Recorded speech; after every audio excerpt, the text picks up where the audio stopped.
नमस्कार, मैं हूं पीयूष मुंदड़ा। न्यूज़ 18 राजस्थान की चुनावी थाली कार्यक्रम में आपका स्वागत है।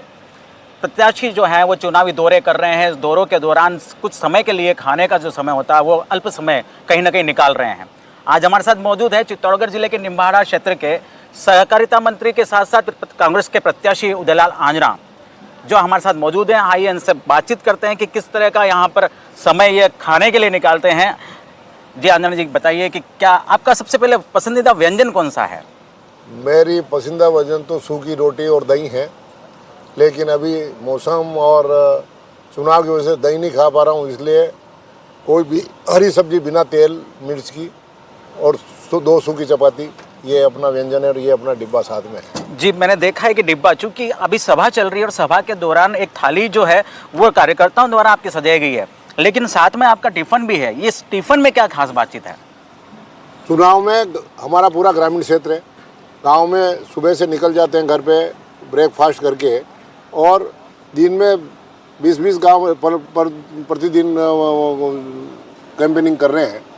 तो एक गांव से दूसरे, जब भूख लगती है 1:30-2 बजे, जब एक गांव से दूसरे गांव में जाते हैं, उस समय रास्ते में गाड़ी में बैठे बैठे 2 चपाती खा लेते हैं और अगली मीटिंग कर लेते हैं।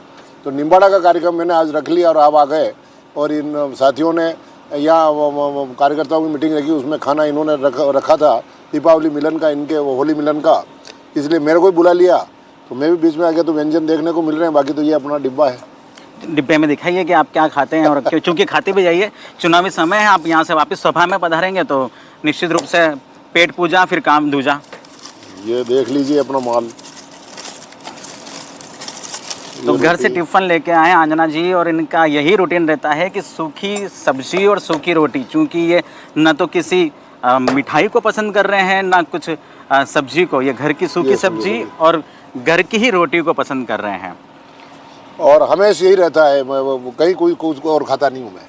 चलिए, जब और भूख लगती है तो लोग कहीं केले से तोल रहे हैं, कहीं सेव फल से तोल रहे हैं, तो वो 1-2 दिन में वो भी खा लेते हैं, इसलिए भूख तो रहती नहीं है, लेकिन काम चल जाता है। चलिए, चुनावी थाली से हम चलते हैं राजनीतिक सफर की ओर। राजनीतिक तौर पे बात करते जाइए जी, राजनीतिक तौर की बात की जाए तो क्या हालात बने हुए पूरे प्रदेश में, जहां बीजेपी जो है, विपक्ष जो है, लगातार पेपर लीक और नाना प्रकार के अपराध, महिला अपराध को ज़्यादा जो है वो घेरे हुए हैं।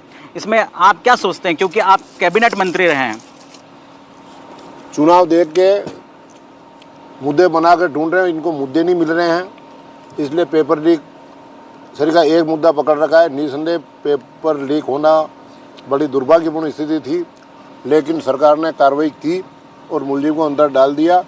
इससे छात्रों में और असंतोष नहीं है, लेकिन बीजेपी को तो एक मुद्दा चाहिए, खिलाफ बोलने का मुद्दा पकड़ रखा है, इसलिए बोल रहे हैं। बाकी तो मतलब सरकार ने, लीक हुआ, ये गलती थी कर्मचारियों की, तो कार्रवाई भी हुई है। चूँकि महिला अपराध को भी काफ़ी माना जा रहा है और देखा भी जा रहा है कि ग्राफ महिला अपराध का बढ़ा है। ऐसी स्थिति में महिला अपराध का ग्राफ इतना नहीं बढ़ा जितनी हो रही चर्चा। अधिकांश केसों में वापस FR लगती है, और माननीय मुख्यमंत्री महोदय ने सरकार संभालते ही ये आदेश कर दिया था कि जो भी थाने में कागज़ लेके आ जाए कि मेरी ये शिकायत, उसको दर्ज करो। जांच का कार्यक्रम रखा ही नहीं, तो इसलिए वो बहुत सी झूठी शिकायतें भी आ जाती है, तो उनकी जांच करने के बाद FR लगती है, और जो सही होते हैं केस, उनके खिलाफ केस भी हो रहे हैं, लोग जेल में भी जा रहे हैं। लेकिन अब चुनाव में कोई वो हमारी तारीफ करने के लिए तो नहीं घूम रहे हैं। ऐसी